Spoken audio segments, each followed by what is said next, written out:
Good morning all of you. This is Sameer Verma in front of you. आज हमारा topic रहेगा परावर्तन। और परावर्तन के लिए जैसे हमने पहले पार्ट 2 के अंदर भी बात की थी कि परावर्तन क्या होता है, परावर्तन के नियम क्या होते हैं, आज हम परावर्तन को थोड़ा सा और विस्तृत रूप में समझने की कोशिश करेंगे। देखिए, परावर्तन मैंने उस दिन आपको समझाया था, या जो पार्ट 2 है उसमें मैंने आपको बताया था कि किसी भी परावर्तक पृष्ठ से टकराकर, मान लीजिए ये कोई परावर्तक पृष्ठ है और इस पृष्ठ से कोई प्रकाश किरण टकराकर पुनः उसी माध्यम में लौट जाए, तो ये जो घटना है, इस घटना को हम कहते हैं प्रकाश का परावर्तन। परंतु अब इसको थोड़ा सा और अगर सही तरीके से समझना चाहे तो हम क्या कह सकते हैं, या एक नॉर्मल सा एग्जांपल लेके समझते हैं। जैसे मान लीजिए ये कोई एक स्टेज बना हुआ है, इस स्टेज पे कोई भी कलाकार जो है वो अपनी प्रस्तुति दे रहा है और सामने ऑडियंस बैठी है। अब क्या होता है कि अगर इस पूरे हॉल के अंदर अंधेरा हो, मतलब ये एक डार्क रूम है और पूरे हॉल के अंदर क्या है, अंधेरा है, तो क्या होगा कि जब लाइट सोर्स से इस व्यक्ति के जिस पार्ट पर लाइट डाली जाएगी उतना ही पार्ट जो है वो सामने बैठे व्यक्तियों को दिखाई देगा। इसका क्या रीजन होगा कि अगर प्रकाश किरण जो है वो जब किसी अपारदर्शी पृष्ठ से टकरा रही है तो अलग दिशा के अंदर, या हम कह सकते हैं उसी माध्यम में वापस लौट रही है, तो देखिए प्रकाश किरणें टकराई और टकराने के बाद अलग अलग दिशाओं में क्या हो गई, चली गई, जिसके कारण जो सामने ऑडियंस बैठी है उन्हें सिर्फ उतना ही पार्ट जो है उस व्यक्ति का दिखाई देगा, अदर जो पार्ट है वो दिखाई नहीं देंगे। यानी स्टेज का जो अलग अलग पार्ट है वो शो नहीं होगा। क्लियर है। डार्क रूम प्रोजेक्ट से हमें क्या पता लगा, या डार्क रूम वाले इस एक्सपेरिमेंट से हमें ये पता लग रहा है कि जो ऑडियंस सामने बैठी है सिर्फ उन्हें उतना ही पार्ट जो है वो आगे दिखाई देगा जहां से प्रकाश जो है वो परावर्तित होकर के आ रहा है, अदरवाइज दिखाई जो अदर पार्ट जो है वो दिखाई नहीं देंगे। उसके बाद देखिए क्या होता है आगे। आगे हम पढ़ते हैं, हमने परावर्तन पढ़ लिया था, परावर्तन के नियम पढ़ लिए थे। अब हम बात करते हैं परावर्तन के प्रकार। परावर्तन के प्रकार, तो परावर्तन के प्रकार में हम देखते हैं कि परावर्तन जो होता है वो 2 प्रकार का होता है। परावर्तन 2 प्रकार का होता है, एक होता है नियमित और एक होता है विसरित।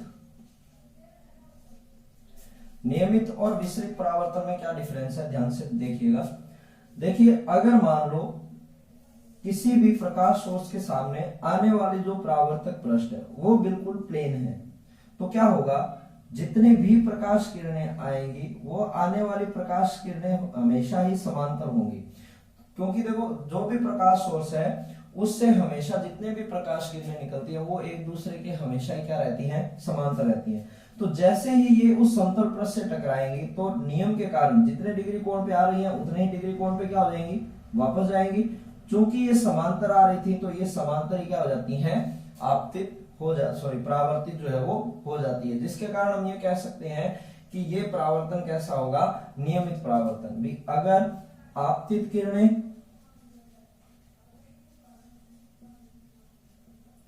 समांतर आती हैं और परावर्तित किरण भी कैसी हो जाए, समांतर हो जाए, तो ये किस प्रकार का परावर्तन है, नियमित परावर्तन। याद रखना है, नियमित परावर्तन में परावर्तक पृष्ठ जो होता है वो सदैव होता है समतल, यानी एक प्लेन होगा। ये 3 बातें जो हमें यहाँ पे याद रखनी है। विसरित परावर्तन क्या होता है, मान लीजिए ये कोई सतह है जो उबड़ खाबड़ है, मतलब जिसमें अनियमितताएं हैं। अब क्या होगा, भी आने वाली प्रकाश किरणें तो समांतर रहेंगी,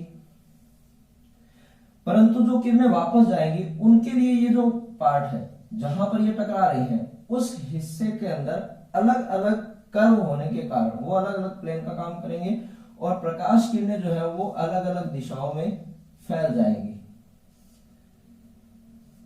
अलग अलग दिशाओं में फैलने के कारण क्या होगा भी, हमें ये अलग अलग दिशाओं में जाती हुई जो है वो दिखाई देंगी। यानी हमें ऐसा लगेगा भी ये आ तो समांतर रही थी पर जा कैसे रही हैं, असमांतर रूप से। यानी आपतित किरणें जो है वो कैसी रहेंगी, आपतित किरण समांतर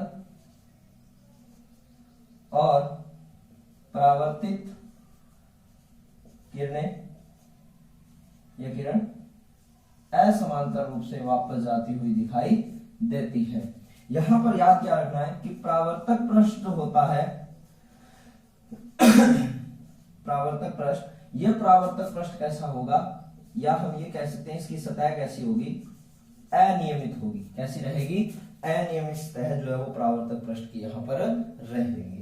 क्लियर है, दोबारा रिपीट कर देता हूं, ध्यान से देखिए। परावर्तन के प्रकार हम पढ़ रहे हैं, परावर्तन दो प्रकार का, नियमित और विसरित परावर्तन। नियमित परावर्तन में क्या होगा कि किसी समतल पृष्ठ पर यदि प्रकाश किरणें समांतर आती हैं और समांतर ही वापस उसी दिशा में चली जाती हैं, तो ये कौन सा परावर्तन होगा, नियमित परावर्तन।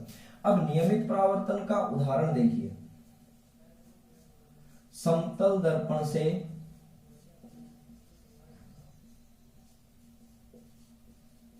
प्रकाश का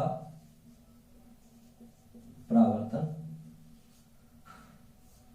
विसरित परावर्तन में क्या होगा, उदाहरण इसका हम क्या लिख सकते हैं कि विसरित परावर्तन का उदाहरण बहुत ज्यादा है। मैंने आपको पहले दिन बताया था कि परावर्तन का मतलब क्या होता है, या पहली जो क्लास हुई थी उसमें हमने बात की थी, परावर्तन का मतलब होता है किसी भी वस्तु का दिखाई देना। यानी हमें वस्तुएं जितनी भी दिखाई देती हैं, वस्तुएं दिखाई देती है, वो सब किस घटना के कारण दिखाई देती है, विसरित परावर्तन के कारण। जैसे पेड़ के विभिन्न भाग जो हमें दिखाई देते हैं वो किसके कारण दिखाई देते हैं, विसरित परावर्तन के कारण ही दिखाई देते हैं। दीवार जो होती है उसके अंदर भी अनियमितताएं होती है, अलग अलग खिड़कियां, जंगले लगे होते हैं, दरवाजे लगे होते हैं, पर वो सभी हमें दिखाई देते हैं, वो किसके कारण दिखाई देते हैं, विसरित परावर्तन के कारण दिखाई देते हैं। मोस्ट इंपॉर्टेंट पॉइंट जो है वो जो है यहाँ पे नोट करने के लिए है वो ये रहेगा कि विसरित परावर्तन में क्या हम विसरित परावर्तन में क्या परावर्तन के नियम लागू होंगे। तो याद रखना है यहां पर विसरित परावर्तन के अंदर, विसरित परावर्तन में परावर्तन के नियमों का पालन होगा वहां, या हम ये कह सकते हैं कि वो जो नियम है परावर्तन के वो यहाँ पर लागू होंगे। हमारा आंसर क्या रहेगा, यस।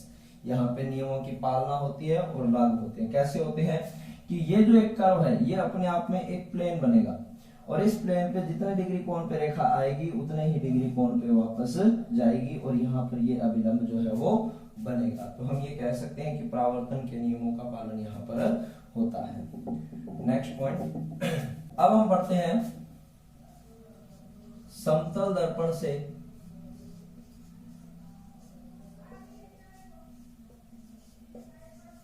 प्रतिबिंब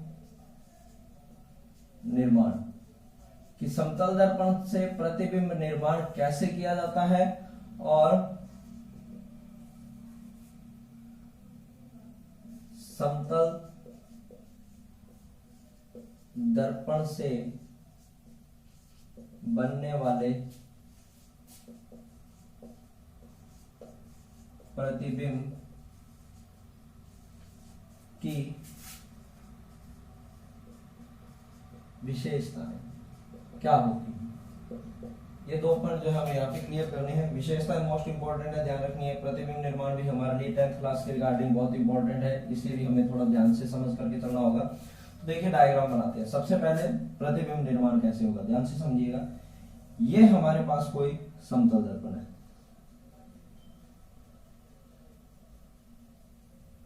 अब समतल दर्पण में क्या होगा, मान लीजिए ये हमारे पास कोई प्रकाश स्रोत है, यहां से प्रकाश किरण आई, टकराई, ये हम मानते हैं हमारे पास कोई भी ऑब्जेक्ट है। अब इस ऑब्जेक्ट से कोई भी जो प्रकाश किरणें है वो मान लो कहीं से आकर के टकराई, और टकराने के बाद प्रकाश किरणें कहाँ आ रही है, मिरर पे आ रही है, समतल दर्पण पे आ रही है। ये एक किरण थी, अब हमने यहाँ से एक दूसरी किरण की भी कल्पना की, ये यहाँ आकर के टकराई। अब क्या होगा, परावर्तन के नियमों का पालन होगा, जितने डिग्री कोण पे आ रहे थे उतने ही डिग्री कोण पे क्या किया, वापस चले गए, जितने डिग्री कोण पे आ रहे थे उतने ही डिग्री कोण पे क्या कर दिया, वापस चले गए। अब देखिए यहाँ पर क्या होता है कि जब किरणें समांतर आ रही थी पर समांतर जा भी रही है, तो क्या होगा, अभी ये आगे जैसे जैसे बढ़ती चली जाएंगी इनके बीच का गैप बढ़ता चला जाएगा, यानी आपस में कभी मिल नहीं सकती। तो हम क्या करते हैं, इन किरणों को पीछे की ओर बढ़ाते हैं।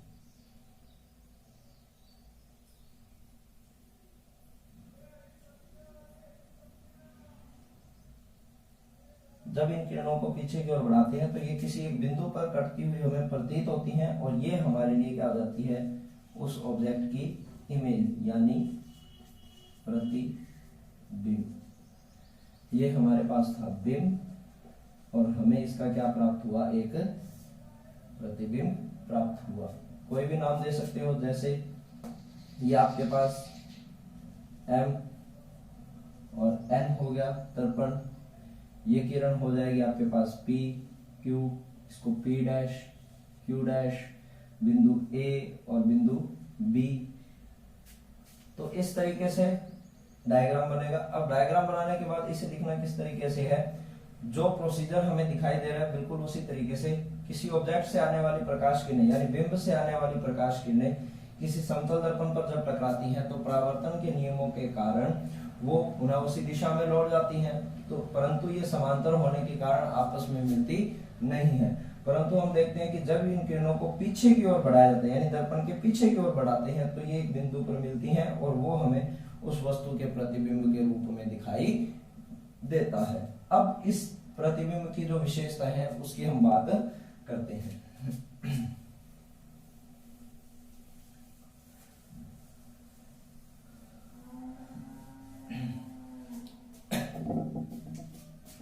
विशेषताएं, अब बनने वाले प्रतिबिंब की विशेषताएं क्या है वो हम ध्यान से देखेंगे। तो देखिए इस डायग्राम को ध्यान से देखते हैं। देखिए ये दूरी और ये दूरी इक्वल रहेगी। हमने ये भी देखा है कि समतल दर्पण के सामने जब हम कोई वस्तु रखते हैं तो जितने आकार की वो वस्तु है उतने ही आकार का हमें जो है वो प्रतिबिंब दिखाई देता है। तो हम क्या लिख सकते हैं, पहली विशेषता कि बिंब का आकार बराबर होगा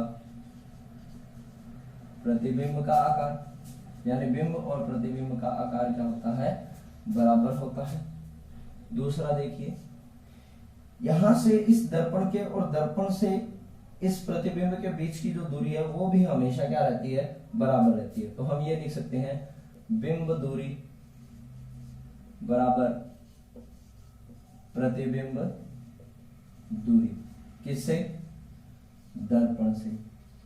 कि दर्पण से प्रतिबिंब और बिंब की जो दूरी है वो हमेशा ही क्या रहती है, बराबर रहती है। याद रखना है किसमें, सिर्फ समतल दर्पण में। किसमें, सिर्फ समतल दर्पण में बिंब की दूरी बराबर रहती है प्रतिबिंब दूरी। इससे रिलेटेड क्वेश्चन जो है वो बहुत अच्छे क्वेश्चन बनते हैं और काफी बार आए भी हुए। जैसे एक बात करते हैं एक क्वेश्चन की कि कोई दर्पण है, समतल दर्पण है, सॉरी, समतल दर्पण से बिंब दूरी यदि 3 मीटर है तो प्रतिबिंब व बिंब के मध्य दूरी क्या होगी, क्या होगी।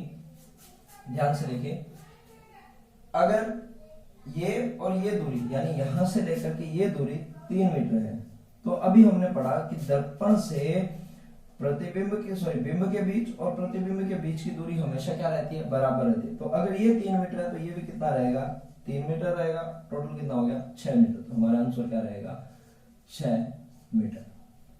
नोट कीजिए इसको। बिंब का आकार प्रतिबिंब के आकार के बराबर होता है। बिंब दूरी समतल दर्पण से प्रतिबिंब की दूरी हमेशा क्या रहती है, बराबर रहती है। क्वेश्चन आपका यहाँ पर हो गया है, ये इसका हो गया है आंसर। नॉर्मल आंसर आपको पता होना चाहिए, बस सीधा देखते ही पता लगेगा। उसके बाद देखिए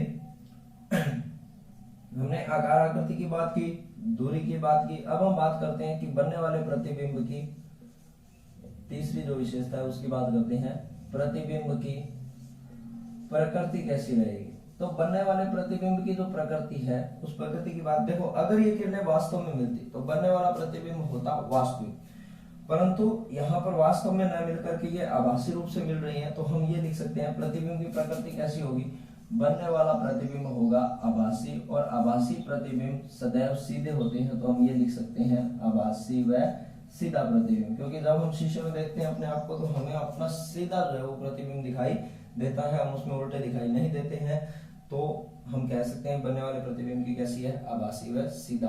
जबकि जो वास्तविक बनते हैं उनकी प्रवृत्ति में वो कैसे होते हैं, उल्टे होते हैं। आगे हम इस टॉपिक पर चर्चा करेंगे। चौथा जो पॉइंट है उसको देखिए ध्यान से। ये टॉपिक थोड़ा सा आउट ऑफ सिलेबस भी बोल सकते हैं, बट लेकिन पता होना चाहिए कि अगर आप v वेग से बिंब गति करें, बिंब की v वेग से बिंब अगर दर्पण की ओर आए, दर्पण की ओर आए, तो प्रतिबिंब आपको प्रतिबिंब 2v वेग से आता प्रतीत होगा। ये भी एक मोस्ट इंपोर्टेंट पॉइंट है कि अगर v वेग से, अगर हम v वेग से किसी प्रतिबिंब दर्पण की ओर चल रहे हैं तो हमारा प्रतिबिंब हमें दुगने वेग से हमारी ओर आता हुआ जो है वो प्रतीत होता है। नेक्स्ट पॉइंट देखिए, अगर हमें अपना पूर्ण प्रतिबिंब देखना है, अपना पूर्ण प्रतिबिंब देखना है, तो दर्पण की जो ऊंचाई है, दर्पण की ऊंचाई कितनी होनी चाहिए, तो इसमें हमें ध्यान रखना है। कंपटीशन के एग्जाम के अकॉर्डिंग ये बहुत अच्छा क्वेश्चन है कि अगर हमें अपना पूर्ण प्रतिबिंब देखना है या पूर्ण प्रतिबिंब प्राप्त करना है, तो दर्पण की जो ऊंचाई है वो कितनी होनी चाहिए, बिंब की ऊंचाई का आधा होनी चाहिए। कितनी होनी चाहिए, बिंब की ऊंचाई का आधा होनी चाहिए। जैसे अगर मान लो ये बिंब रखा हुआ है, इस बिंब की ऊंचाई है 3 मीटर, अगर आपको इसका पूर्ण प्रतिबिंब देखना है तो इस दर्पण की ऊंचाई जो है वो कितनी होनी चाहिए। जैसे आप इसको इसे भी समझ सकते हो कि ये कोई वस्तु रखी हुई है, इस वस्तु की ऊंचाई है 2 मीटर, अगर आपको इसका पूर्ण प्रतिबिंब देखना है तो सामने जो मिरर रखा है उसकी ऊंचाई कितनी होनी चाहिए, इसका आधा यानी 1 मीटर जो है वो होनी चाहिए।